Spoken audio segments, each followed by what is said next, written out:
সাভারে জাতীয় নাগরিক পার্টি এনসিপি আয়োজিত দেশ গড়তে জুলাই জাগরণ শীর্ষক জুলাই পদযাত্রা পরবর্তী সমাবেশস্থলে ককটেল বিস্ফোরণের ঘটনা ঘটেছে।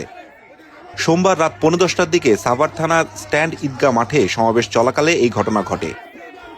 এনসিপির কেন্দ্রীয় সদস্য ইয়াসির আরাফাত দ্য ডেইলি স্টারকে জানান, ঢাকা জেলায় এনসিপির আহ্বায়ক ইঞ্জিনিয়ার নাবিলা তাসনিদ বক্তব্য প্রদানকালে সমাবেশস্থলে এই বিস্ফোরণ ঘটিয়েছে সন্ত্রাসীরা।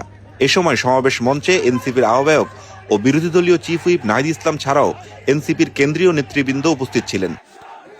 সাভারের এনাম মেডিকেল কলেজ হাসপাতালের emergency medical officer doctor Hasan daily স্টারকে জানান, এই ঘটনায় আহত 4 জনকে হাসপাতালটিতে চিকিৎসা দেওয়া হচ্ছে।